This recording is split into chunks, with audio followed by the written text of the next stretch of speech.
Тийм байх шүү. Би төслөөд энд өгчөөд ингээд байгаа ингээд одоо энийг ингэнэ гэсэн. Бид нар бол арилжааны банкуд руу шилжүүлээ гэсэн ийм л зүйлийг хэлсэн байгаа. Одоо нарийн ширийн зүйлийг мөнхөд захирал. За тэгэхээр экспортыг нэмэгдүүлэх, импортыг орлох үйлдвэрлэлийн чиглэлээр санхүүжилт олохоор болсон. За энэ ажлын үйл явцыг одоо та бүхэндээ товч танилцуулъя. За хамгийн түрүүнд бол засгийн газраас нээлттэй зарлаад ил тодор 1151 төслийн материалыг бол хүлээж авсан байгаа. За энэ төслийн материалыг хүлээж авсны дараа миний бий ахалсан судалгааны ажлын хэсэг байгуулагдсан. За судалгааны ажлын хэсгээр тодорхой хэмжээний ажлуудыг хийгээд давхурцсан төслүүдийг ангилаад зарим төслүүд бол 3-4 удаа ирсэн бас тийм тохиолдлууд байсан. За хоёр маш их хэмжээтэй 6 их найт төгрөг гаруй хэмжээтэй тийм төслүүдийг бол хоёр төслийг нь ялгаад за үлдсэн төслүүд нь бол давхартай үетэйгээр 1088 төсөл болсон юм аа. За энэ төслүүдийг бол экспортыг дэмжих чиглэлээр, импортыг орлох үйлдвэрлэлийн чиглэлээр мөн одоо дотоодд яг борлуулалт бүтээгдэхүүн үйлдвэрлэдэг тэр бүтээгдэхүүнийг импортоор авдаг. Өөрөөр хэлбэл манай улс одоо худалдааны тэнцэл, төлбөрийн тэнцэлд эрг нөлөө үзүүлэх одоогийн байдлаар боломжгүй гэсэн 200 төслийг ингээ ялгсан байгаа. За тэгэхээр экспортыг дэмжих, импортыг орлох чиглэлийн энэ төслүүд маань нийлээд одоо 888 ширхэг төсөл их нээлжинд болсон. За үүнээс хойш бас тодорхой хэмжээний ажлууд хийгдээд одоо яг банкудад бол эцсийн байдлаар энэ төслийнхаа жагсаалтуудыг илгээж байгаа. За энэ дээр ийм асуудал гараад байл. Яхаараа 1000 хэдэн зуун төслөөс та нар хасаа хийдсэн юм бэ? 800 хэд болгоцсон. Тэгэхээр энэ хассан гэдэг агуулга байхгүй. Ямар агуулга байгаа вэ гэхээр экспортыг дэмжих чиглэлийн төслүүд гэдээ ялгалаа. Импортыг орлох гэдгээ ялгалаа. Энэ хоёрын аль алинд нь багтахгүй байгаа төслүүд нь бол авчихсан. Тэгэхээр энэ 200 төслийг бол шууд хасан гэхээсээ илүү ингээд англиараа ялгцсан байгаа. Та бүхэн мэдээж бүгдээрээ санаж байгаа. Засгийн газраас анх зарлагтаа экспортыг дэмжих, импортыг орлох үйлдвэрлэлийн төслүүд авна гэсэн байна.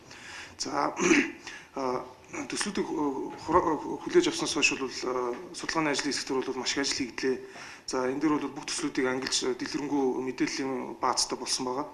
За үүнээс гадна бүх одоо төслүүд рүүгээ уцаар холбогдсон. Одоо тавьсан байсан уцаатаар бүгдээр нь холбогдоод бүх ажлынхаа явцуудыг ингээд тайлагнаад ингэж ажиллана шүү гэж тайлбарсан байгаа. За уцаар холбогдож болоогүй төслүүдтэй бол одоо мессеж бичигч зэрэг одоо бүх төрлөөр бол төслүүдтэй мэдээлэл хүргэж ингэж ил тодор ажилласан. За үүний үр дүнд бид нар бол нэлээд дэлгэрэнгүй одоо ийм мэдээллийн баазтай болсон. За энэ дэлгэрэнгүй мэдээллийг бол бид нар банкныхаа вебсайт дээр тавьчихна. www.cgdbm.cgmn гэдэг тэр вебсайт руу орж дэлгэрэнгүй мэдээллийг одоо авч болно. Тэгэхээр арилжааны банкудаар бондуудын хөрөнгийг хөгжлийн банкнаас дамжуулан санхүүжүүлэх одоо тийм шийдвэр гарсан байгаа. Тэгэхээр энэ процесс маань яг яаж явагдах вэ гэхээр арилжааны банкуд нь төслүүдээ судалж үзээд 5 ангиллаар ангиллал гэж ярьсан. За энэ ямар ангиллалтай байгаа вэ? Хамгийн түрүүнд бол тухайн төслийн 3/1-ээс илүүгүй хэсгийг нь зээлээр авах хүсэлтэд ирүүлсэн төслүүдийг ангилж өгөөч гэж байгаа. За тэгэхээр арилжааны банкуд маань энэ төслүүдийг ангилаад өгөхөөр 3/1-ээс илүүгүй хэмжээний зээл хүссэн төслүүдэд нь бол нэн даруй санхүүжилтийг шийдвэрлэх боломжтой байна гэж үзэж байгаа. За хоёр дахь ангилалт нь бол 3/1-ээс илүү хэмжээний зээлийг хүссэн төслүүдийгээ бас ангилж ирүүлээч гэж байгаа. Тэгэхээр ихэнх төслүүд бол ер нь судалгаанаас харахад бол 3/2 хүртэл хэмжээний зээлийг хүссэн байлээ. За бид нар одоо энэ төслүүдийг ингэж ангилж авч байгаа гол шалтгаан нь юу гэвэл аль болохоор хэрэгжиж болох одоо боломжтой олон төслүүдийг хамруулахаар одоо их усрыг бүрэн ашиглах, санхүүгийнхаа их усрыг бүрэн ашиглах юм зорилготой байгаа. За тэгэхээр мэдээж хэрэг арилжааны банкуд руу очихоор хамгийн өргөн дэлгэр одоо юу гэдэг тохиолддог тийм асуудал бол барьцаа хөрөнгө дутуу гэсэн тийм асуудал гардаг. Тэгэхээр санхүүжилт олох боломжтой гэвч барьцаа хөрөнгө нь тодорхой шалтгаанаар одоо дутуу байна гэсэн тэр төслүүдийг бас ангиж бидэнд ирүүлээч. Тэгэхээр тэр төслүүдээр бид нар бас ажиллаад тэр төслүүдийг хэрэгжүүлэх тал дээр тодорхой бүтцүүдийг ажилуулъя гэсэн одоо ийм шийдвэртэй байгаа. Тэгэхээр тэр нь юу вэ гэвэл яг барьцаа хөрөнгө нь дутуу байгаа тэр хэсэгтэр нь за үндэсний даатгалын корпорац буюу одоо шинээр байгуулах тэр шийдвэр гаргасан энэ үндэсний даатгалын корпорацаар даатгал гаргуулж тэр барьцаа хөрөнгөний дутууг нөхөж болно. Мөн одоо ажиллаж байгаа зээлийн батлан даалтын сангаар барьцаа хөрөнгөний дутууг нөхөж болно. Тэгэхээр барьцаа хөрөнгө дутуу төслүүд маань хэрвээ хэрэгжих боломжтой бол энэ байдлаар барьцааны дутууг хүлээд ингээд цаашдаа хэрэгжиж явах боломжтой болох юм байна гэж үзэж байгаа. За дөрөв дэх ангилал нь бол тооцоо судалгаа дутуу байна гэсэн төслүүд. Тэгэхээр төслийн материалуудыг бүгдээрийг нь харж байхад бол бас тооцоо судалгаагаа бүрэн хийгээгүй төслүүд бол маш олон харагдсан л та. Тэгэхээр ийм төслүүд дээр бол гол нь яг шийдвэр гаргах хүндрэлтэй л дээ. Яг бүх мэдээлэл байхгүй бол. Тэгэхээр мэдээж төслийн эзэмшигчд маань янз бүрийн боловсрол мэргэжилт янз бүрийн хүмүүс байгаа. Яг хэрэгж боломжтой төсөл нь харамсалтайгаар зүгээр тооцоо судалгаа одоо зах зээлийн судалгаа техник эдийн засгийн үндэслэгийг бичлэн тэр материалууд нь дутуу гэдэг шалтгаанаар буцаагдсан бол харамсалтай. Тийм болохоор ийм төслүүдийг бас ангиж ирүүлээч. Тэгэхээр энэ төслүүд дээр бас тодорхой хэмжээний арга хэмжээ аваад боловсруулад энэ төслүүдийг хөгжүүлээд тэгээд хэрэгж боломжтой хэмжээнд нь аваачаад тэгээд хэрэгжүүлнэ гэсэн тийм чиглэлтэй ажиллаж байна. За 5 дахь ангилал нь бол мэдээж хэрэг огт хэрэгж боломжгүй тэр нь одоо ингээд арилжааны банкны судалгаагаар нотлогдсон одоо юу гэдэг баг хийсүү тийм төслүүдээ гэсэн тийм эцсийн ангилал байгаа. Тэгэхээр энэ төслүүд дээр бол мэдээж хэрэг хэрэгж боломжгүй төслийг бол бас санхүүжүүлэх боломжгүй. Яагаад гэвэл энэ бондуудын хөрөнгө маань өөрсдөө цаашаа иргэн төлөх шаардлагатай ийм их усүр байгаа. 5 жилээр 10 жилээр ингээд иргэн төлөх шаардлагатай их усүр учраас бид нар энэ бондынхаа их усүрээ санхүүжилт хийхдээ мөн санхүүжилт авсан төслүүд маань иргэн төлөх чадвартай гэдэг бол заавал баталгаажуулж авах шаардлагатай. За үүний дараа ямар ажил хийх вэ гэвэл ингэж ангилж авсны дараа судалгааны ажлын хэсэг буюу одоо хөгжлийн банкн дээр бас давхар судалгаа хийгдээд тодорхой саналуудыг хоёр чиглэлээр явуулах юм аа. За 2 тэрбум 2 их найд буюу түүнээс доош хэмжээний зээл хүссэн төслүүдийг болвол жижиг дунд үйлдвэрлэлийг хөгжүүлэх сан дээр шийдэх боломжтой гэж үзэж байгаа. 2 их найд буюу тэр 2 тэрбум уучлаарай буруу хэлчихсэн. 2 тэрбум буюу түүнээс доош хэмжээний зээл хүссэн. За түүнээс дээш хэмжээний зээл ингээ 2 тэрбум бид нар ингэж байна. Эднийг ангилж үзсэн. Одоо 2 тэрбумаас доош төсөл хэд ширхэг байна? 579. 579. За 579 төсөл одоо 800 гаруй төслөөс чинь 570 гаруй төсөл чинь 2 тэрбумаас хэтрхгүй зээл хүссэн төслүүд байхгүй. Тэгэхээр энийг бид нар яаж хийх гэж байна вэ гэхээр энийг болохоор Чингис бондоос 100 тэрбум төгрөгийг гаргаад жижиг дунд үйлдвэрийн санд өгөөд тэгээд энэ 579 төсөл бол одоо жижиг дунд үйлдвэрийн сангийнхаа шугамд санхүүжигдээд явгаа гэж. За тэр нь 2 тэрбум 2 тэрбумыг тогтцсон уу? Нэг зээл нийт зээлийн хэмжээ нь 2 тэрбум хүртэлхийг. Тэгэхгүй бол энэ дотор их олон төрлийн төслүүд байгаа байхгүй. Зарим нь ингээд одоо хамгийн доотлын зээл хэдэн сая байлаа? $3 гэнэ? 3 сая төгрөгийн зээл. 3 сая төгрөгийн зээл байгаа юм. Хамгийн их нь 258 тэрбум. 258 тэрбум ийм өргөн интервалд байгаа учраас бид нар 2 тэрбум хүртэлх зээлүүдэд тусдаа ангилаад энийг бол жижиг дунд үйлдвэрийн санал мөнгөний шилжүүлээд тэрийгээрээ шийд. Тэр чинь бас дахиад арилжааны банкаар явна шүү дээ. За баярлалаа. Бас тодорхой хэмжээгээр зөвлөмж хэлбэрээр төслүүдийг оруулаад тэгээд шийдвэр гаргаад ингээд эцсийн байдлаар энэ төслүүдийг шийдэж одоо санхүүжилтийг шийдэх одоо гаргалгааны одоо юм санал байна. Тэгэхээр энэ дээр ингэж ажиллаж байгаа.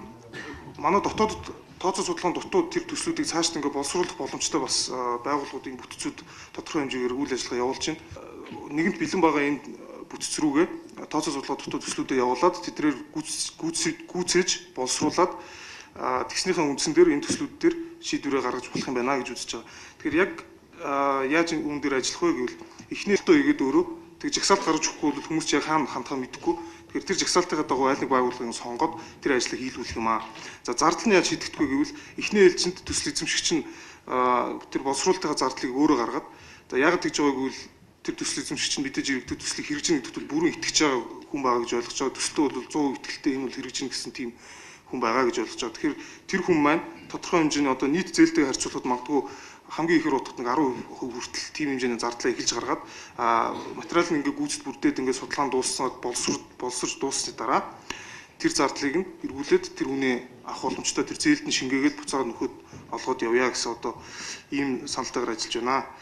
За тэгэхээр үүн дээрээс юу гарч ирэх вэ гэвэл энэ боловсруулах ажлын үр дүнд тухайн арилжааны банк бол за энэ санхүүжилтийг олгох боломжтой юм байна эсвэл боломжгүй юм байна гэсэн тийм л одоо шийдвэр гаргах түвшинд хүрэх юм. Яг тэгвэл өөрсдөө ингэж жагсаалт гаргасан байгууллагуудаар судалж байгаа болохоор энэ материал чинь дутуу байна гэдэг үндслээр дахиж буцаах тийм үндсэл гарахгүй. Тийм болохоор тэрийг бас бодолцож ингэж хийсэн юм аа. За санхүүжилт маань одоо яг яаж явж байна гэдэг төр товч танилцуулъя. За эхний ээлжинд бид нар одоо 13 буюу одоо бүх арилжааны банкудтайгаа хамтраад хөгжлийн банкнаас санамж бичиг байгуулсан байгаа. Тэр санамж бичгээр бол саяны ярьсан схемүүд бүгд орцсон байгаа. Тэгэхээр 5 ангиллаар одоо бид нар ингээд арилжааны банкудаас аваад эхлэн гэж ойлгож байгаа. За тэгээд бас компаниудаас зарим нэг гомдол ирж байгаа. Тэрний юу гэвэл зарим арилжааны банкуд яг тухайн салбарууд дээр мэдээлэл 100% хүрээгүй байна гэсэн юм ирж байгаа. Тэгэхээр манай банкуд бас салбаруудтай тэрийг мэдээлэлд одоо энэ ажиллагаа шуурхаа одоо хийгэрээ гэсэн тийм бас хүсэлт байна. Нэг талаасаа нөгөө талаас бид нэр одоо гарын үсэг зурсан санамж бичгээ бүр ихээр ингээд өөрийнхөө вебсайтн дээр тавьчихна. Тэгэхээр хүн болон компаниуд ч тэгээд банкны ажилтнууд ч гэсэн ороод тэр санамж бичгтэй танилцаж болно. 9% хүртэл хүүтэй 9%-аас илүү гарахгүй хүүтэй болгоно. За үндсэн төлбөрөөс чөлөөлөх хугацааны үйлдвэрийн төслүүд учир дор хаяж 19 сар байх ёстой гэсэн одоо энэ төслүүдээр болгоно. За тэгэхээр санамж бичгээр мэдээж хэрэг хоёр талаас тохироод одоо арилжааны банкуд маань ийм нөхцөлтөөр зээлээ олох болно гэдгийг бол одоо хүлээж авсан байгаа. За одоо их усрынхаа танилцуулгыг хий. Сая ерөнхийдөө бас дэлгэрэнгүй танилцуулсан. Гэхдээ энэ дээр яг тодорхой тоогоор нь харуулъя. Их хурлд тодорхой танилцуулсан. За тэгэхээр Чингис бондын маань үлдэгдэл одоо ямар байдалтай одоогийн байдлаар байгаа юм бэ гэвэл Монгол Улсын хөгжлийн банкн дээр нэг их найд 267 тэрбум 200 сая төгрөгтэй тэнцэх хэмжээний одоо энэ мөнгөн хөрөнгийн үлдэгдэл их усүр ингээд байж байгаа. Тэгэхээр энэ их усүр маань ингээд манай олон арилжааны банкуд дээр ингээд байршид байж байгаа. Одоо дэлгэрэнгүй мэдээлэл та бүхэн дэлгэцэн дээр харж байна. Үүнээс яг 394 тэрбум төгрөгтэй тэнцэх хэмжээний хөрөнгө нь бол 8 одоо энэ экспортыг нэмэгдүүлэх, импортыг орлох төслүүдэд олох боломжтой тодорхой шийдвэрүүдээр хойрлог одоо ийм их усүр байгаа. За голомтын өсөлт. Үүнээс гадна бас голомт банкар хөдөө аж ахуй хөнгөн үйлдвэрийн 5 салбарын төслүүдийг санхүүжүүлж явж байгаа Чингис бондын их усүрээр. За энэ их усүрийг бол 8 сард голомт банкн дээр байршуулсан. Өнгөрсөн оны 8 сард. Үүнээс хойш бол одоогийн байдлаар тэр их усүрээс нийтдээ 269 тэрбум төгрөгийн их усүрээс 151.7 тэрбум нь ямар нэгэн төсөлд одоо зарцуулах шийдвэр гараагүй ингээд байршиж байгаа. Тэгэхээр энэ бас нэг боломжтой их усүр байна гэж ойлгож байна. За үүний дараа бас түрүүнд дурдсан Самурай бондын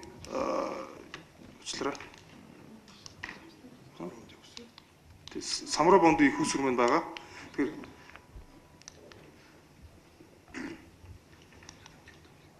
за Самурай бондын их усүр маань одоогийн байдлаар ямар нэгэн төсөл хөтөлбөр зарцуулагдаагүй 24.3 тэрбум йентэй тэнцэх хэмжээний хөрөнгө нь одоо байж байгаа. Тэр бол төгрөгөөр бол 400 гаруй бас тэрбум төгрөгийн хөрөнгө нь арилжааны дөрвөн банкн дээр одоо байршид байж байгаа.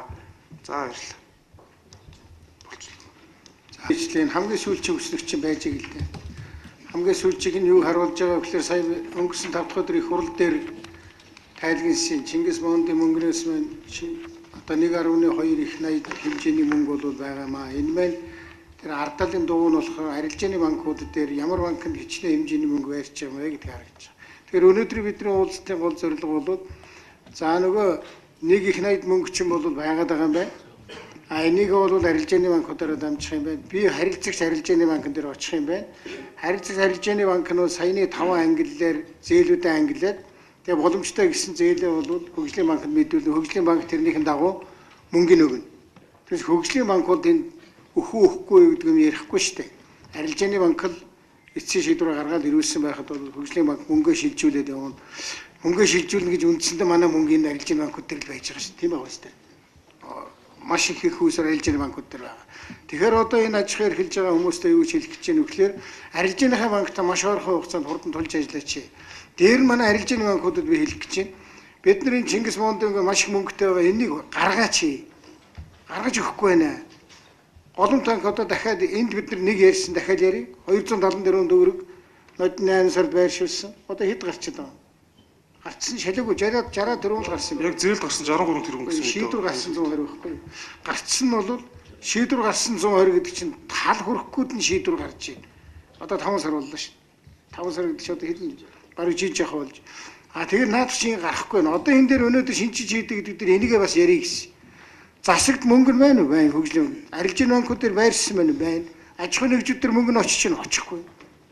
Дунд нэг манай арилжааны банкуд дээр бол мөнгө их хэмжээгээр ингэж одоо байгаад байна. Юунд нэрэгдэм би мэдэхгүй байна. Тэгээ бидний нөгөө чиглүүлсэн зорилтууд юм руу бол бас олигтой гарч өгөхгүй байна. А бид нар анх юу гэж хэлсэн гэхээр хөгжлийн банкаараа энэ зээл өгчэй гэж хэлсэн. Тэгэхээр хөгжлийн банкаар өгөхөд төвөгтөн байлээ. Хөөе одоо түрүүчиг шиг 10 сая төгрөгийн зээл яриад суухаар ч болохгүй учраас заавал арилжааны банкаар дамж. За арилжааны банкаар дамжихын давуу тал нь бол арилжааны банк бол эрсдлээ хүлээж байгаа юм. Энэ зээлүүд бол их олон арилжааны банкаар дамжиж байгаа юм. Дээр нь харилцагчаа бас мэддэг. Бас нэгэн давуу талууд үүсэж байгаа. За сул тал нь бол хүү болж яах нэмэгдэж байгаа. Гэхдээ бид нар 9-өөс хэдэхгүй хэлсэн байгаа. Янз янз л юм байгаа. Аль алинд нь бол давуу сул тал байгаа. Дээр нь нэг хардлага яваад байсан. Одоо Чингис Бондын мөнгийг энэ аяг бол энэ засгийн газрынх нь таньдаг хүмүүстээ өгөөд дуусгах гэсэн харж хүртэл явсан. Одоо хөгжлийн банкаар явуулъя. Тийм учраас хал болгоон дээр явдаг яг тогтсон арилжааныхаа банкаар явдаг тэр механизмаараа явуулъя гэж ингэж ярьсан байгаа. За дээр нь би хэлчлээ жижиг дунд руугаа 100 тэрбум өгөөд ингэ явчих. Гурав дахь зүйл бол сая мөнхөд захирал ярьлаа. Бидний манай аж ахуй эрхлэгчдийн эрүүлсэн төсөлд бол маш их одоо анхааралтай хандж байгаа. Түрүүн би хэллээ хасчихсан юм байхгүй. Тэр чинь ангидэлд таараг учраас үлдсэн тэр зээлүүд байгаа. Тэр бол өөр шугамар явна үз. Энэ 888 дотор чандрын шаардлага хангаагүй гэдэг юм уу, дутуу боловсруулсан гэдэг юм уу, зах зээлийн судалгаа хийгдэг гэдэг юм уу, олон талаараа шаардлага хангахгүй төсөл байгааг л байгаа. Тэгэхдээ бид энийг хасаж хаяагүй. Яагаад гэхээр түрүү мөнхөд захирлын хэлж байгаагаар энэ хүмүүсийг хийчихэд байгаа юм цааш нь чулуу болгомоор байна. Өшөө дэмжмээр байна. Дэмжлэг тусцаа үзүүлье. Та наадхаа гүйцэгээд боловсруулах чинь бид нар шаардлагатай бол зээл болгоё. Тэгээд тэр зээл чинь нийт зээл рүүгээ дараа нь тооцогдоод яв гэдэг юм. Ингээ бас бусад улс орны туршлагыг судлахаар арай тийм шинэлэг юмнууд байдаг юм байна. Түүнээс шууд чиний эн чинь шаардлага хангахгүй шийдчихдэггүй. Энэ бас чухал юм байна. Та чухал гэж бодож байгаа бол тэгвэл эрсдэлтэй хуваалцаад энийг цаашаа гүйцэе. Ингээд болдог бол бид нар энэ Англид хамаарж байгаа 888-ыг бүгдээрингийн санхүүжүүлэх тийм чин хөсөл бол засгийн газарт байна. Тэр нь гэхдээ хөнгөн хоомоо дутуу юм санхүүжүүлнэ гэсэн үг биш шүү гэдгийг бас та бүхэнд хэлье. Ийм л зүйлийг хэлэх гэсэн. Одоо тэгээд бүх талын төлөөлөл байгаа учраас асуулт хариулт юм. За бүгдд нь баг микрофон байгаа байлгүй. Нэр усаа хэллийг хэрэгжүүлэхэд нэг асуудал хүндрэл болж магадгүй байгаамаа. Импортоор орж ирж байгаа бараа бүтээгдэхүүн импортын түүхий эд хоёрын хооронд ялгаа байхгүй болвол одоогийн нөхцлөөр болохоор гаднаас орж ирж байгаа бэлэн бүтээгдэхүүн нь хөнгөлөлттэй, тусгай зөвшөөрөл байхгүй, татвар алдаг оног төлдөг, мэргэжлийн байгууллагын дүгнэлт байхгүй, нэгүр хэлбэл хөнгөлөлтөд орж ирдэг. Түүхий эд нь болохоор тусгай зөвшөөрөлтэй, байнгын хяналттай, лабораторийн дүгнэлттэй иймэрхүү байгаад байгаа нь үйлдвэрлэл хөгжихэд томоохон саад болоод байгаа. Тэгэхээр энийг эсрэгээр нь бэлэн бүтээгдэхүүн орж ирэхэд нэг 20-30% дэлхийн худалдааны байгууллагад хүлээн зөвшөөрсөн хэм хэмжээгээр нь өсгөөд түүхий эдийнхэн татварыг хөнгөлж өгөхгүй бол Монголд хичнээн сайхан мөнгө тараагаад хичнээн сайхан бодлого шийдвэр хийгээд бас үндслэл муутай суурин муу болоод байгаамаа. Тэгэхээр энэ дээр та бүхэн ямар бодлого барьж байгаа вэ? Хоёрдугаарт салбарынхаа онцлогийг хэлэхэд ер нь бүхий л салбарт манай Сабаглаа хуудлын бүтээгдэхүүн ордог юм аа. Уул уурхаан бүтээгдэхүүн гаргахад ч гэсэн шуудаа орж байдаг. За мод нүүрсээ хүртэл савлахад шуудаа орж байдаг. Тэр утгаараа ер нь энэ Сабаглагаа бэлдэх нь бас туйлын чухал байна. Биднэрт хийх ажил маш их байна. Стандартаа шинжлэх хэрэгтэй байна. Ер нь Сабаглагаа бэлдэж дотоодынхоо үйлдвэрлэлийг хөгжүүлэх хэрэгтэй байна гэдгийг хэлэх гэсэн юм аа. Тэр нэг импортын бэлэн бүтээгдэхүүн тэрний ялгааг л ер нь яаралтай гаргахгүй бол манай мэргэжлийн байгууллагууд бүгдээрээ мэдж байгаа. Нэгэн дуугаар хүлээн зөвшөөрч байгаа.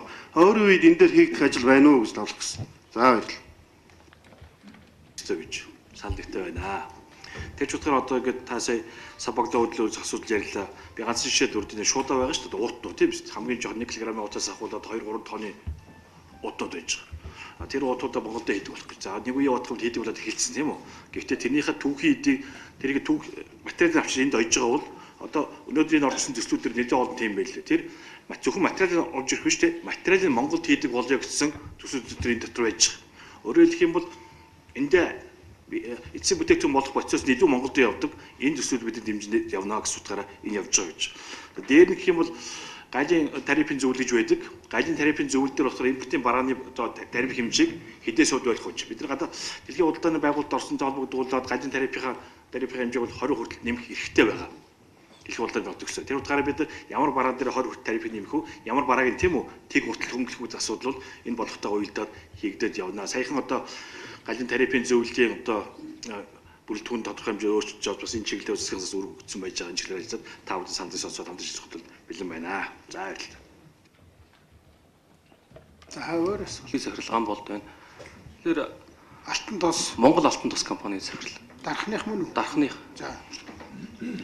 Тэгэхээр ургамлын тосны зах зээл, ургамлын тосны үйлдвэрлэл бол Монголын улсын хувьд бол нэг хүнсний шин салбарыг нээж байгаа юм одоо салбар байгаа. Үүнийг бол бас үндэсний аюулгүй байдалтай холбох, мөн одоо импортыг орлох, экспортыг нэмэгдүүлэх энэ чиглэлээр бол одоо асар одоо өөрийн хувь нэмрийг оруулж байгаа ийм салбар гэж би бодож байгаа. Нэг зүйлийг асуух гэсэн юм аа. Одоо давтаж байна. Гэхдээ одоо хэлхээс өөр арга байхгүй болж байна.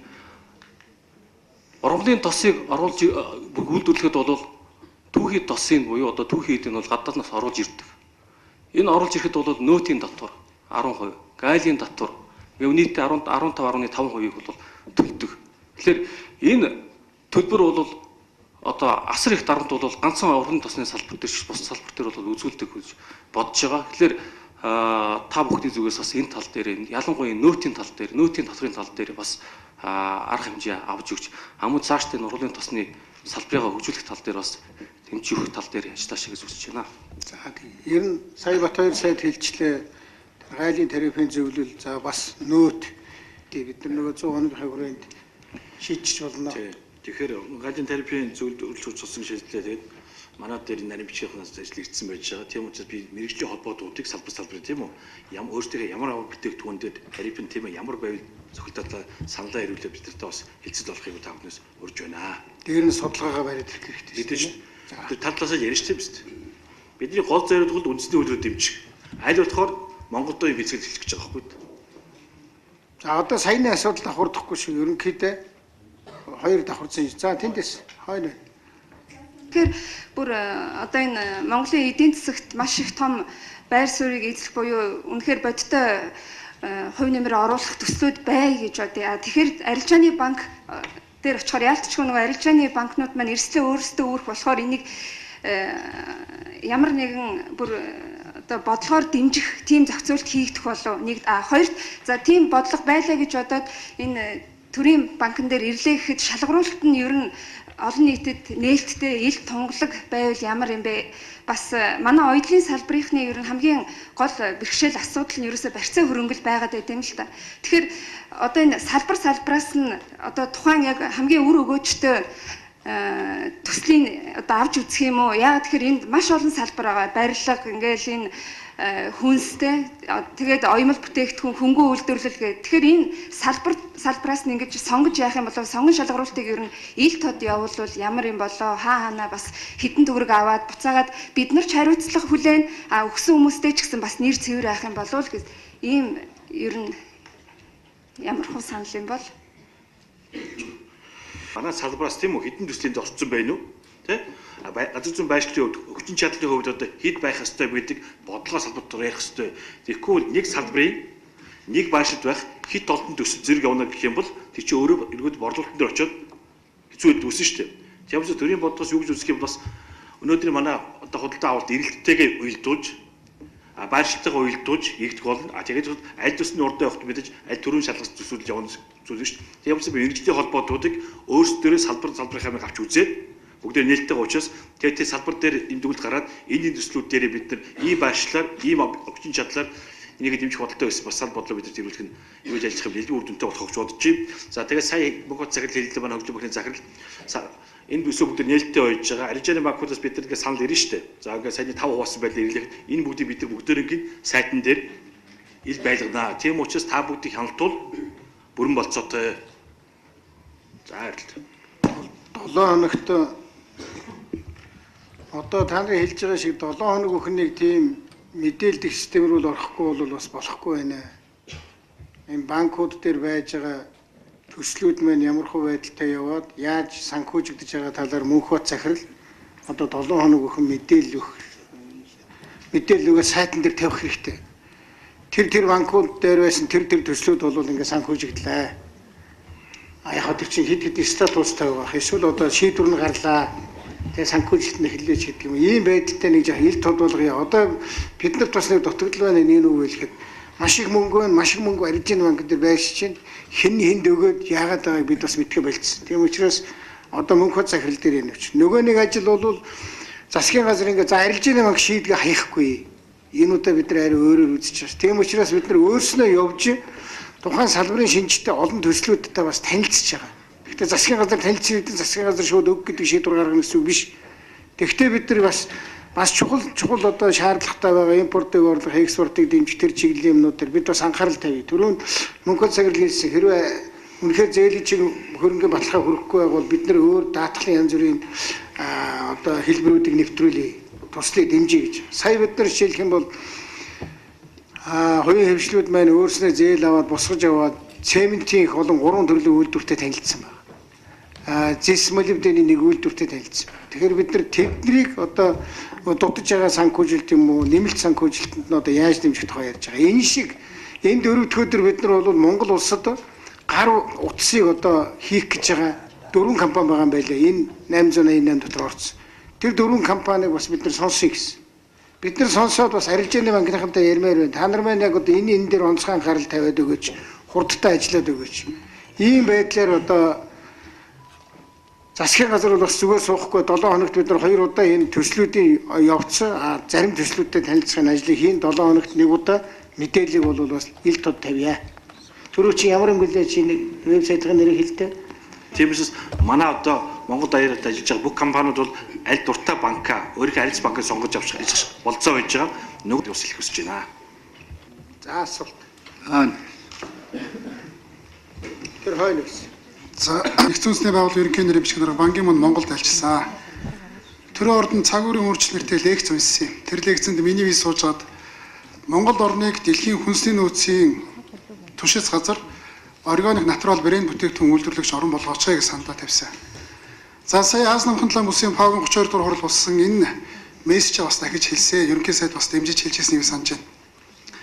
Тэгэхээр нэг их 80 их мөнгө энэ эргэлтэнд орох чинь шүү дээ. Үйлдвэрлэлд орох чинь. Тэгэхээр энэ үйлдвэрлэлд энэ стандарт, энэ зорилго тавьбал яасан юм бэ гэдэг зүйл хэлэх гээд байна л да. Тэрнээс биш бид одоо дэлхийгээс хоцрогдсон хаягдчихж байгаа технологийн цуглуулга болж болохгүй. Манай газар нутаг, манай мал маань брэндээ тийм чинь тэгтээ тэргүй брэндээ таарсан түүхэд байгаа юм чинь технологи нь бас тийм зэндаанд байвал яасан юм бэ? Энийг товчхойгоор хэлэхэд Монгол улсын хүнсний нөөцийн стратегийн түшис газар марлын гаралтай ураг органик натурал брэнд бүтээгдэхүүн үйлдвэрлэгч орн болгоё л гэдэг зорилго тавих гээд байна л да. Энийний дагуу бүх стандартууд жагсаж эхэлнэ л гэж тооцоолоод байгаа. Энэ хөлөмжөнд нэг юм тариалд хайчдаг. Одоо тэр өвлийн хөлөмж бол гидропоник орчинд жилийн 4 үйлдвэрлэл тасралтгүй бид нар томат ямар гэдэг вэ? Помидор чи гэдэг вэ? Улаан тойл. Тэгээ нэг өргөст хэмх. За тэгээд одоо навч савч одоо юу байдгийг янз бүрийн юм хийгээд байх. Энэ чиглэлийн ямиг бол таны хэлж байгаа үнэн. Бид нар зүгээр л импортыг орлоно, экспортыг дэмжинэ гэдэг байхгүй. Энд чинь дотроо бас ингээд альны нэгдүгээр зэрэглэх хөө. Тэгэхээр яг үнэхээр Монгол орны хувьд бол бид нар бас юм натурал байгалийн гаралтай ийм юмараа бол бас дэлхийн зах зээл рүү гарвал их хэмжээтэй биш мөртлөө багч хэлсэн өндөр үнд хүрэх тэр бүтээгдэхүүнийг өндөрлөх боломж байна. Тэр бол энд явж байгаамаа. За тэгээд ноос ноолуур бидний ярьдаг тэгээд сүү хүлэмж оюун бүтээгдэхүүн гэсэн тэр 270-ын цаана тэр явж байгаа. Өшөө шаардлагатай гэвэл энэ үлдэж байгаа 888 дотор чинь бид энэ чиглэлээр дэмжихэд бэлэн байна. Тэгэхээр энэ чиглэлээр уулзаж ярилцах хэрэгтэй гэсэн. Би танад нэг санаа хэллээ шүү дээ. Бид нар уулзахад бэлэн байна. Салбарын сайттайгаа, ерөнхий сайттайгаа, эдийн засгийн сайттайгаа бид нар бүгдээрээ нэг бөөгнөрч болж байна. Та нар бидний энэ чиглэлийн төслүүдэд сонсхийг бол бид цаг гаргахад бэлэн шүү. Одоо энэ 5 сард бид нар ерөөсөө энэ үйлдвэрлэлийн асуудлаар онцгой анхаарал хандуул. Төслүүд дээр.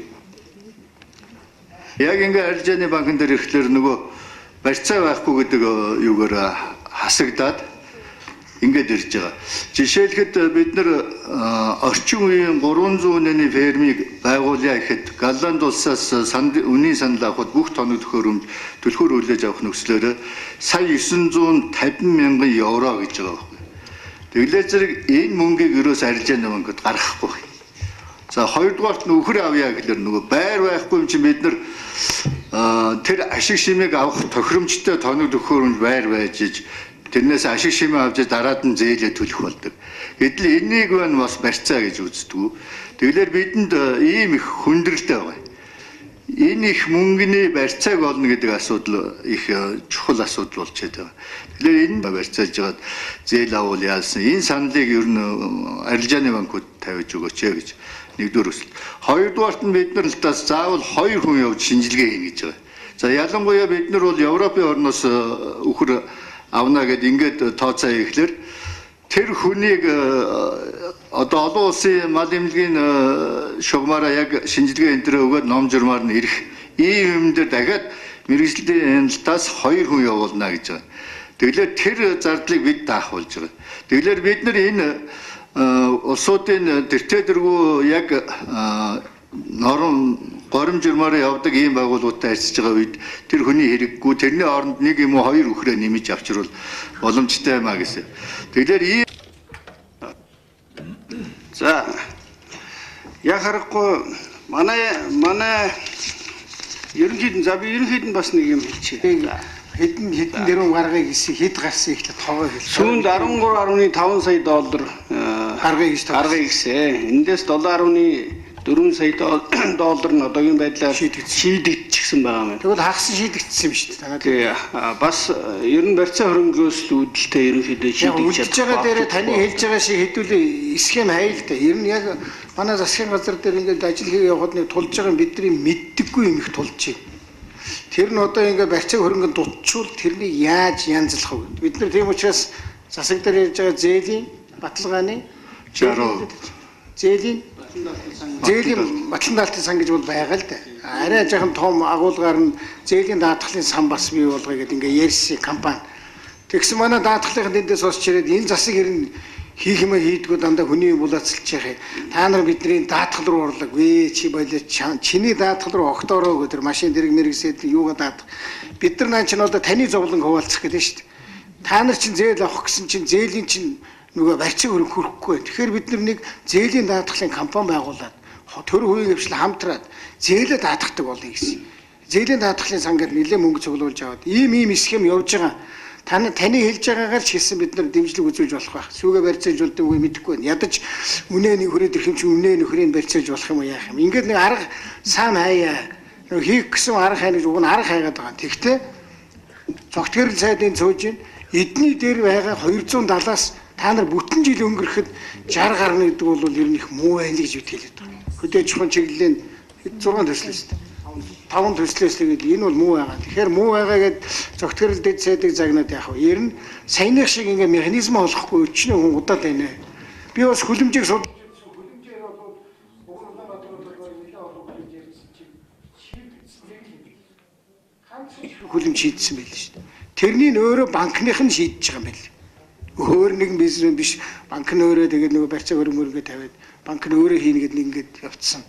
Ийм юмнууд байна. Тэгэхээр одоо Батбаяр сайд сууж байна. Манай бусан сайд нар ч байж байгаа. Бид нар энэ рүү их одоо маш ирч хүчтэй орё. Та нарт ямар асуудал тулгарч байна вэ? Хөөе би нэг утсан номер хэлчих та нар мэдээж 11 руу уцчихаа. Үүлзэгээ хэлчихээ. Би тийм төсөл танилцуулмаар байна. Эсвэл бид нар нийлээд энэ чиглэлийн төслийг танилцуулмаар байна. Бид нар цаг гаргая. Тэгээд арга замаа хай. Тэгээд шийдэл бол. Манай төсөл бол ер нь 3 сарын дараа гэхдээ яг жинхэнэ бодитоор үр өгөөж гараад энэ зах зээлд нийлэгдээд ирэх юм жишээ нь. Тэгэхээр ер нь энэ бондын одоо санхүүжилтийн хизээнээс одоо бидний гар дээр ирэх бол учраас арилжааны банкн дээр бичиг банкны зээл бичвэрээр бүрдүүлж өгдөг шүү дээ. Тэрийгэ бүрдүүлж өгөөд тэр босгоод аваад ирэх юм бол эндээс их үсэг гаргаж бэлэн байна. Танаа материал тэр сайн өнөөдөр хийсэн нөхцөлийг хангаж байгаа бол маргааш гэсэн санхүүжилт авахд билээ. Сайн байцгаана уу. Би нэг 2 сан болоо самлсан болоод биржээр худалдаалаа гаргачдаг. Ноосоо бас яг тийм байдлаар гаргаж байгаа. Арь ширийг би гүн боловсруулад цүнх бодол хийдэг үйлдвэрлэл өгөхээр би нүүдийн татвар төлөөд байгаа юм аа. Зөвхөн хагас боловсруулад дотороо экспортлохоор би татвар төлдөгөө. Тэгэхээр засгийн газар энэ дээр бас бодлого боловсруулж энэ түүхийгээр шахуу хагас боловсруулаа гарч байгаа болон гаралтай бүх төрлийн түүхий дээр татвар тавиач гэсэн нэг санал байгаа юм аа. Тэгэхээр нэг талдаа нөгөө талдаа 888 гэсэн төсөлтэй холбоотой бас нэг санал байгаа.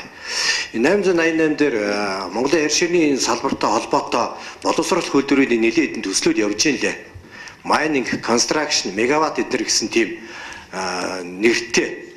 Тэгэхээр энэ мэргэжлийн холбоотоос энэ шалгаруулж байгаа 888 төслөө бас одоо санал аваач гэж хүсэж байгаа. Ягаад гэж юм хэр өнөөдөр Монголд арьшир боловсруулах үйлдвэрлэлийн хүчин чадал бол 3 дахин ихссэн байдаг. Одоо байгаа төвхийдээсээ гэтэл тэнд боловсруулах үйлдвэрүүд байгуулна гэсэн төслүүд яваад байгаа маа. Бид бол гуталд цүнх эцсийн бүтээгдэхүүн хийхин аж ахуй нэгжүүд энэ төслүүдийг бол маш ихээр дэмжиж байгаа. Тийм учраас тэр энэ арьширын чиглэлийн төслүүдийг бол бид нар бөөгнүүлээд нэг сонсчоо. Тэр нь танай холбоо маш идэвхтэй оролт. Тэгэхээр магадгүй ингээ холбооттой бид нар ингээ засгийн газрын хэмжээнд манай засгийн газрын гишүүд хөгжлийн банкныхаа хамт суугаад нэг сонсоод холбогд харилцааны банкныханд оролцож болж байгаа. Тэгээ хэдүүлээ холбоод нь бол ингэж үзэж байгаа юм байна шүү дээ. Энэ ийм дадлага туршлагатай, энэ ийм юмтай компани байна гэдэг ийм ерөнхий арамыг бас гаргаад өгч болох юм байна. Тийм учраас хамтраад хий. Баяр сайхан. Тэгвэл та нар нэг асуудлыг одоо хүртэл шийдэхгүй жонхороод жил 8 сар боллоо. Та нар дархан дээр арь ширний үйлдвэрийн парк байгууллагыг засгийн газрын тогтоол гаргуулж авсан. Тэгээ дахиад дараа нь юу гэж оруулж ирсэн гэхээр ер нь дархан болохгүй юм шиг байна. Өөр газар судлаа гэж дахин нэг тогтоол гаргасан. Одоо тогтоол гаргасаар байтал арь ширний парк юм хөгжихгүй. Тэн дээр санаа байгаа юу? Бид нэр ер нь бол Улаанбаатар артын тойрогт нэг 50 орчим гэдэг юм дээ. Одоо за одоо маргаад яах вэ? Ойлголцлоо. За дараагийн асуулт. За та. Би энэ орхоноос ирсэн хүн байна. Би 5 онд Оросоос нэг чигийн улаан хорхоо авчирсан юм аа. Бууцыг задлаад бордоо болгодог. Одоо би ялцсан мөгөө юу би өөрөө нэрлснээр амин бордоо гэд нэрлээд байгаа. Тэгэхээр энэ төслийг би 88-д шалгараад миний төсөл явуулж байгаа. Гэтэл тариаланчид маань одоо энэ бордоог нь авч хэрэглээд хөрсөө сайжруулах одоо тийм сэтгэл зүрх одоо сүүлийн үед бий болсон байх гэдэгт найдаж байна. Энэ 8 жилийн хугацаанд өөрийнхөө бордоог одоо борлуулах баг-багаар борлуулж байсан болохоос хэмжээгээр борлуул чаддаггүй байсан. Тэгэхээр төрөөс хөрсөө сайжруулах талаар ямар арга хэмжээ авах гэж байна вэ? Миний одоо үйлдвэрлэсэн бордоог энэ тариаланчид одоо хэрэглээд хөрсөө ингээд сайхан бордох тийм болцоо хангах чадах болоогүй болоо гэж одоо асууж байна л да. Тэгэхээр манай сая ярьлаа малын түүхийдийг бүрэн ашиглая. Бид бууцын шатаадаг байсан бол одоо алт болгоод ингээд хийх юм болцоо байна. Энийг ингээд яг төслөө биелүүлээд ингээд явах юм бол хорхоо бол хязгааргүй үржих чадaltaй. Хязгааргүй түүхийдээр Монголын одоо нэг сая тооныг үйлдвэрлэх тийм чадал өөрийнх нь буусны хэмжээнд бол байна. Эдгийг л хүсэх байна да. Өөр юм алга. Таныг санал хэллээ гэж бодож. За одоо хэдүүлээ ингээд одоо нэг 10 минут. Одоо ерөнхий хараамныхаа ямиг л мөрчлөө. Энэ импорта орлох асуудлыг яаралтай шийдэхгүй бол энэ доллар их галзуураад байна. Энэтэй гормын санал байгаа юм. Банкудтай бол санамж өчөх байгууллагаа ерөөс болий. Тэгж зугаалж явах, чангараалж явах цаг хугацаа бол алга байна ерөөс. Нэгэнтээ яваад олоод ирсэн. Шавар дунсан шарын эзэн гişэр Батбаяр сая одоо тийм олж ирсэн мөнгөнийхөө учир начрыг өөрөө сайн анхаарал тавихын тулд банкудтай ажил хэрэгч гэрээ зурна. Хүн санамж өчөх үед хол сонсох гэж байна. За та нар энэ мөнгүүдээ ерөөсөө монголчууд л байгаа шүү дээ. Одоо л харахад бүгд таньдаг усуд. 45 хоногийн дотор өг тэгвэл татлаа. Эсвэл 21 гэж. Энийг иймэрхүү юм барин тавь ярихгүй л шүү. Одоо энэ тухай бүр ярьсаар яваад хүмүүс ойлгодог боллоо.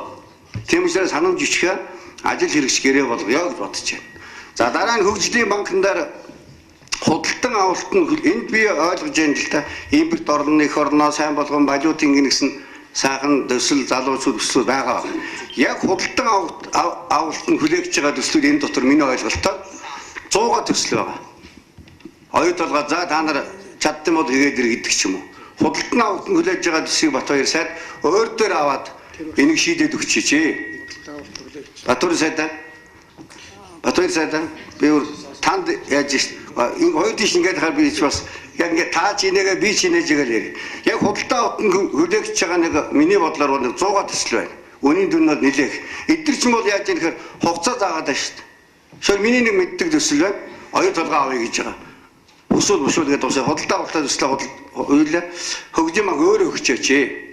За тэр судалгаа бодлоо шаарддаг манай аржааны банк туршлага хийд ингэж ажлаа хувааж аваад ерөөсөө одоо ер нь л одоо би үйлдвэр ажилтдаг хүн байгаа бас ээлжинд ороод ажилламаа санагдах. Дахиж ийм олон мөнгө хэдэн 100 жил мэлээр бид нар олдооч өгөөч. Гэрээ хийцэн. Тэр төслүүдийг бид нар тусад нэг салгасан шүү дээ. Тэгвэл шууд хөгжлийн банк зээл өгнө гэж байхгүй. Тэр төслүүд дээр Батбаяр сайд манай хөгжлийн банк хамтарч холбогдох арилжааны банктай ажиллаад хурдварлуулах хэрэгтэй. Хоёр дахь нь бол бас нэлээ сая би хэлсэн арматур цемент хоёр дээр бол бид нар бас нэлээд дэмжлэгийг бол үзүүлээд эхэлсэн. Одон жил арматур руу төмрөн үйлдвэрлэлөө бараг 50 орчим сая долларын асуудлыг шийдсэн. Шийдсэн гэдэг бол гарсан гэсэн үг биш л дээ. Тэгэхээр тэрнээс тодорхой хэмжээний мөнгө шийдэгдэж явж байгаа. Одоо та тэр төмөрчлөөний хэлдэг үнэн байхгүй. Одоо нөгөө нэг MOU зураад яваад байвал ер нь ажил хийгдэхгүй. Тэгэхээр та тэрнийг тодорхой гэрээ юм уу? Харилцан ойлголцох санаатай явж байгаа юм уу? За тийм санхуд бүгд хөгжлийн банкны хооронд одоо тохиролцоонд хүрсэн юм баримтчиг маа тэр утгаараа бол хоёр талаасаа тодорхой хэмжээний үүрэг хариуцлагуудаа хүлээсэн байгаа. За тэгээд үүнийг дагаад мэдж ирэх наривчлсан санхүүжилтээ одоо гэрээний тэгдэн. Гэхдээ энэ санхүүжилт мөн өөрөө бас гэрээний шин чанартай банкуудын холбоон дээр зохион байгуулалтаар бүх банкуд ингээ оролцсон юм бичиг баримт. Тэр энэ бичиг баримт дээр ямар залтгүй гэвэл материал бүрэн бүрдүүлснээс хойш ажлын 14 хоногийн дотор тухайн төсөл төр арилжааны банкнд саяныхаа 5 ярьсан ангиллаар шийдвэр гаргаад тэгээд манай төрүүлнэ гэсэн байна. Тэгэхээр энэ дээр бол одоо орж иж эхэлнэ гэсэн тийм хүлээлттэй байж байгаа. Нэг зүйл тодруулж мөнгө захирлаа. Яг би танд итгэж байна. Тийм нарийн манай арилжааны банкнаас бэр суулсан шүү.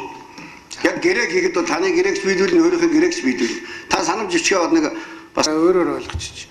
Арилжааны банкуд руу хөгжлийн банк мөн тусуудад нь гэрээ байгуулчих. Таны санаа зовж байгаа шиг 14 хоног гэдэг юм байх нь байгаа юм байна. Тэгвэл гэрээ хөлжээж арай хүчин илүү хүчин төгөлдөр болох байх. За өөр ямар санал? Бас хоёр сайдаа боломж аваад ганцхан юм яа чи манайх банк өгөх болохоор одоо яам дээр очиод 3 болсон. Яамнасаа 1.5 болоо. Тэгээд банкн дээрээс өгөгдөхтэй 750-ыг бид нар авсан байна. Тэгэхээр энэ бас яг нөгөө үр өгөөжтэй бас санхүүж нэгд болж чаддгүй. Хоёрт болохоор банк юу гэдэг вэ гэхээр ерөөсөө эрсдлээ бид нар бүгд нуруунд дээрээ үрдэг учраас байгаа процент чинь тааруулж мөнгө өгнө гэдэг. Энэ бол яалтчгүй туйл явна. Яагаад тэгэхээр арилжааны банк ч гэсэн яг бид нартай адилхан байгууллага учраас тэгдэг баг. Тэгэхээр одоо энэнийг бас нэг арай өөрөөр үнэхээр зоригтойгоор төрн баталгаа гаргаад ч юм уу даага тийм явах боломж байгаа юу. Тийм болохоор нөгөө шударгаар явуулчвал буцаад хариуцлага тооцох юу та. Яагаад тэгэхээр энэ төслийг угаасаа бүгд л Монголд үйлдвэрлэх ерөөсө бүгд одоо үйлдвэрлэх их юм байгаад байгаа л ерөөсө бүгдээрээ л хэрэгтэй төслүүд байгаа. Тэгэхээр харин хамгийн гол нь бүр ингээд шүүлтүүрээ сайн хийгээд энийг нь төрн эрсдлээ магадгүй үрдэг ч юм уу. Тиймэрхүү югаар арай хурдан яаж болох вэ? Тэгэхгүй бол одоо маргааш өгчин гэд яг аман дээрээ ярьж байгаа боловч яг ингээд одоо юу гэдэг банкн дээр очиод ингээд ингэхээр бас бэрхшээлүүд их байд юм а. Яагаад тэгэхээр одоо яг нөгөө туулаад үдцсэн болохоор тэгэхээр энэ дээр бас нэг тодруулаад байна. За зээл нь очиод төслөө хэрэгжүүлэх хэмжээний мөнгө байх ёстой гэдэг хаана хатуу өрлөх хэрэгтэй. Дутуу алсан могоо шиг тийм үстэй амсуудад явах юм бол авсандаач гайвуулна, өгсөндөөч гайвуулна. Авснаас аваагүй дэг тийм үстэй. Тийм учраас ингэж амсуудад зарчаас бүгд таталцах хэрэгтэй. Өгвөл өгсөн шиг өгчөөд тийм үү? Хангалттай өгөөд тэр бүгд өгсөн шиг өгч байгаа тэгэж авах ёстой байхгүй юу? Энэ бол алтан зарчим шүү. Ингээ хаана ойлгож явах хэрэгтэй гэж нэг. Хоёрдугаар гэх юм бол тэр даатсан тогтцоо бид хэлдэж штэ. Өөрөөр энэ төсөл бид нар шалгуултаа дандаа уг төсөл яг явахаар байхыг мэдсэн мөртлөө баталгаа байхгүй гэдэг нэг амбар төрөөс тухай ярьдаш үйл хөдлөмж гэх тийм үстэй. Үйл хөдлөмж гэдгээс илүүтэй энэ төсөл чи амьдрал дээр явах чадвартай юм уу юм уу? Тэ? Борлуулалт нь хаана байгаа гэдэг илүүсээ харж очоо. Борлуулалтын гэрээ гэдэг бол хамгийн том баталгаа шүү. Энийг тооцож явах хэрэгтэй гэж. Тэгэд хэрэгжүүлэгч компани түүх их чухлаа. Ямар компани, ямар түүхтэй те хин гэдэг хүн хэрэгжүүлэх гэж байгаа гэж. Эцсийн дөрөвч хүн авч явна шүү дээ. Тэр нэг чухал шүү гэж. Тэгэхгүй барилцаа хором гэдэг дээр бид нар нэг хацаглаад байх бол сайн зүйл биш шүү гэж. Энийг бүгд хаана мэдж явъя гэж хэлмээр байна. Тэгэхээр зөвөр саяны юундаа гэж хэлэх юм бол би сая дахиад анхаарал хийжтэй энэ бидний хамт баримт зарчим өөрөө өгвөл өгсөн шиг өгөхтэй өгөхгүй дутуу алсан могоо шиг болж болохгүй шүү. Тийм байх юм бол банкуд тэгээд ирэх юм бол тэр гомдлоо шууд бид бичээд өгчөж заа юу. Одоо хэдүүд нээлттэй ирээ. Яг л санхүүжилтийн өгүүлсэл манайх эндээс гарч байгаа шүү дээ. Банк харин эрсдлээ бид нар үүрч яана гэдэг байгаа байхгүй. Тэгэхээр ч одоо жишээ яах юм? Чи дутуу мөнгө авч зүсч олсон явж чадахгүй тийм үү? Чадахгүй болго чи мөнгө төлж чадахгүй. Тэгэхээр наад чи банк эрсдлээ үүрч байгаа ш эрсдэл бол ихсэж байгаа байхгүй. Энийг манай арилжааны банкуд өөртөө бүрэн дүрэн ухаардсан цаг болчиход байна. хэдүүлэн ангин л дээ одоо энэ чинь бас нэлээд юм болж олж ирсэн мөнгө учраас энийг яг л хэрэгтэй зэг дээр нь хэрэгтэй үйлдвэрлэл дээр нь хүргэхэд арилжааны банкч тэр засгийн газар дээр аль аль нь хүчин чармаал гаргаж ажиллана. Бид нар дахиад тусдаа эх 7 хоногт арилжааны банкнуудад уулзнаа. Та нар дээр ямар асуудал ороод байна? Яагаад битээ удаагаад айл дээ. Надад айлбал хурдан гаргалдаг. Надтай адилхан нэртэй манай амьд энэ хойд сууж байна. Алтан үеийн хэлдэ энэ хүн бол зээлийн батлан даалтын сангийн захирал байхгүй. Одоо танай шугамар жижиг дундын чиглэлээр ямар хөө юм болчиход байгаа. Тоо хэлээд. Одоо нийт 132 батлан даалт гаргасан байна. Энэ 8.7 тэрбум төгрөгөнд батлан даалт гаргасан гэсэн үг. Энэ 21.3 тэрбум төгрөгийн зээл авах бололцоог гаргасан байна. Энэ уулзалтанд оролцож байгаа эксклюзив компанид хүртэл банах батлан даалт гаргасан. Энэ бол жижиг дунд үйлдвэрийн зээлийн тийм. Батлан даалтын сан гэдэг бид нар бас хурал дээр яаж байгуулсан байхгүй. Энэ бол арай жаахан цар хөрөө багтаа. Тэгтэл 23-34 төгрөгийн зээл боломжийг бүрдүүлсэн. Ингээ бас жаахан нэг механизм явж байгаа. За та асууч. Одоо нэг 3 хүн яачмаар байна. За тэр дэмжлэг туслалцааг үзүүлэлтээ 21 тэрбум төгрөгийг санхүүжүүлэх гэсэн шийдвэр гарлаа. Гэвч энэ нь бол арилжааныхаа банкн дээр очиод 1.4 тэрбум төгрөгийн санхүүжилт гарлаа. Бусад нь бол бүтээгдэхүүнийг экспортод гарах боломж байна. Гэрээ байна. Захиад агчин байна. Биднээс өөрснөө загвараа хийж чадчихээн, ойж чадчихээн. Гэтэл энэ нь барьцаа хөрөнгөний асуудал. Хоёрдугаар шалтгаан нь бол тэр өдийд хилдэж байгаа одоо өнөөдрийн байгаа манай газар яаж 10 тэрбум төгрөгийн санхүүжилт авах боломжтой юм бэ гэсэн ийм асуудал тавиад одоо Голомт банкн дээр бүр энэ асуудал цуцлагдсан. Одоо гэтэл энэ ажил болж байна.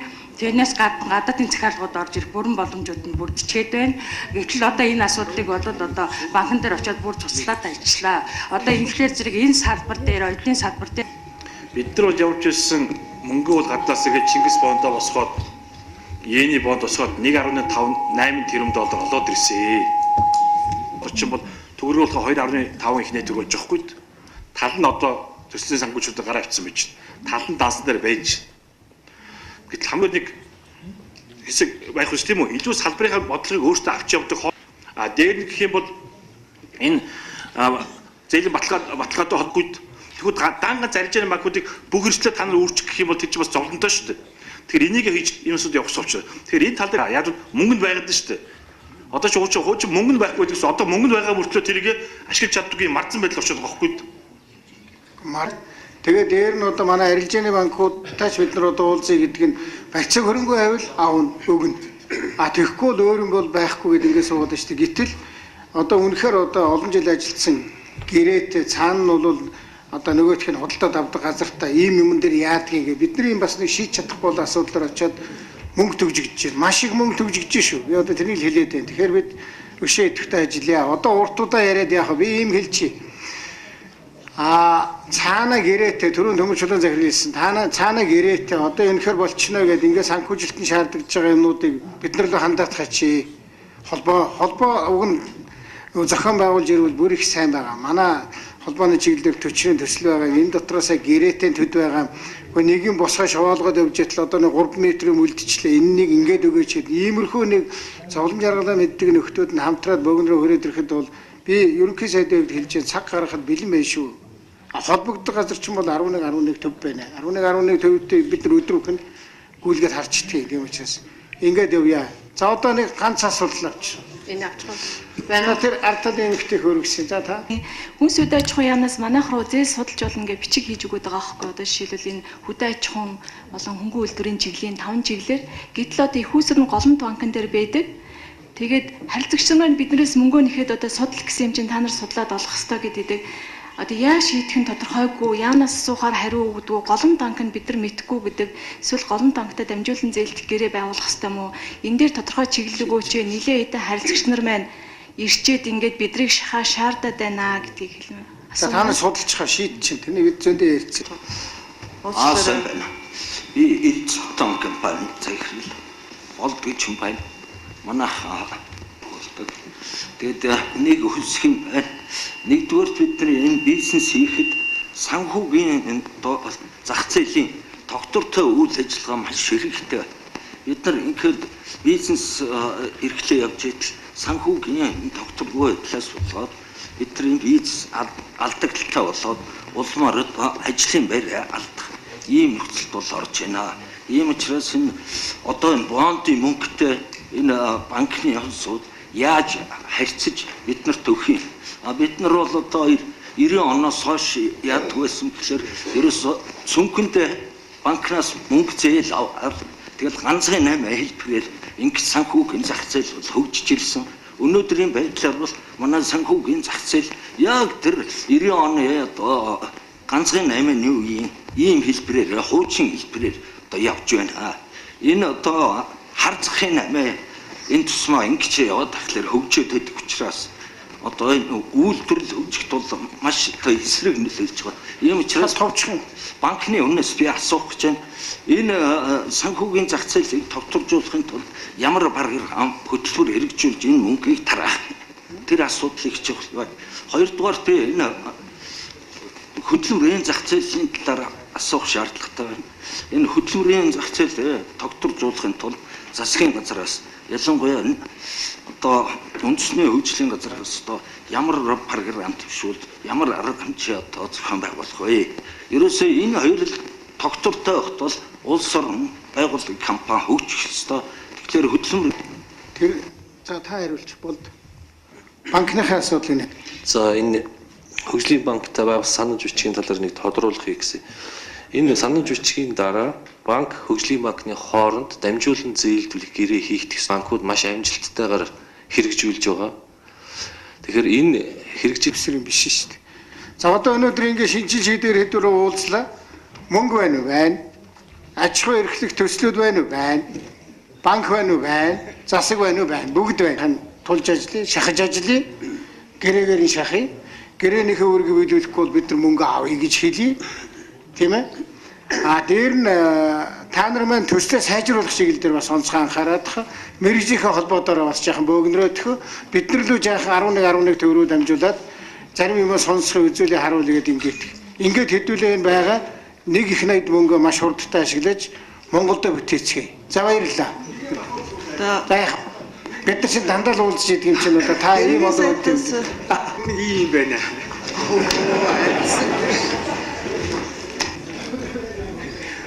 Үргэлж ярьсаар байгаа.